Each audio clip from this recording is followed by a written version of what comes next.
As we head out to Aqueduct for the Wood Memorial Grade 2 event, mile and an eighth the distance, $750,000 the purse, and 100 Kentucky Derby points to the winner. 100th running of the Wood Memorial, a Grade 2, and dispatched your morning line favorite, Rodriguez. Hall of Fame trainer Bob Baffert. He's been sending horses in different places, of course, deep in that Derby ladder, but it is kind of shoring up a bit as we get closer. 21.25 Derby points, 100 to the winner here, so this would be a big leap for this 3-year-old son of Authentic. He was the first on the Derby trail per se, or at least this year, the newly turned 3-year-old to earn a century mark buyer. And Rodriguez has his quirks, but he does exit a key race, which you saw Journalism and Barnes. They'll throw it down on the left coast this weekend. Baffert said he's sending Rodriguez out to the Wood Memorial to the Bluegrass because he has a tendency to get worked up a bit with noise, and thinking that the crowds will be less at Aqueduct, though, as we learned last weekend at Aqueduct, there can be a lot of noise, enough that they cancel an entire card. Oh, the irony of that. I'm sure there won't be that case this weekend, but you get Money Mike Smith in the irons.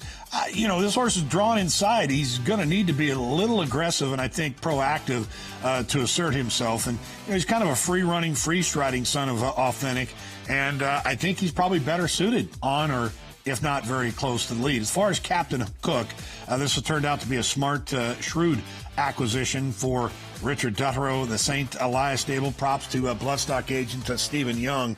Manny Franco aboard for 2 wins since this horse was acquisitioned via the Keeneland November sale for just $410,000.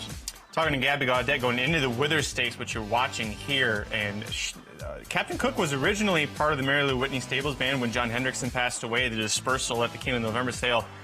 This horse was in Norm Cassidy's barn, and Gabby said they were very sad to lose this horse because they thought the world of him, and he showed it in spades into Withers. Out of that race, Duttero said he really wanted to keep a 2-month schedule for the horse, and showing up here as the 7-2 second choice. As far as longer shots go, the 5 Sand Devils, interesting runner. He cleared his conditions through the New York Breds. He beat everybody in the Damon Runyon Stakes.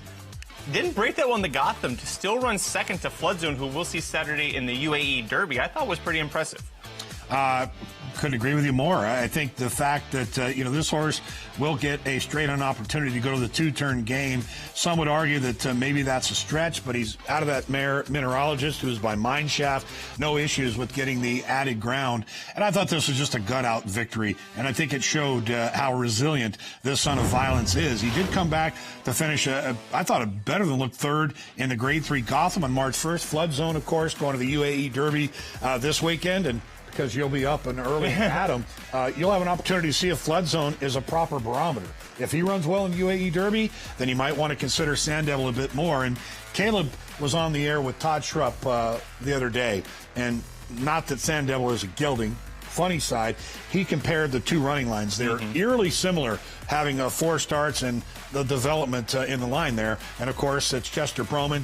It would be a wonderful tribute to he, of course, Mary, for a Facto homebred that has plenty of potential, as Lascano, and Linda Rice, the leading trainer, the Aqueduct season.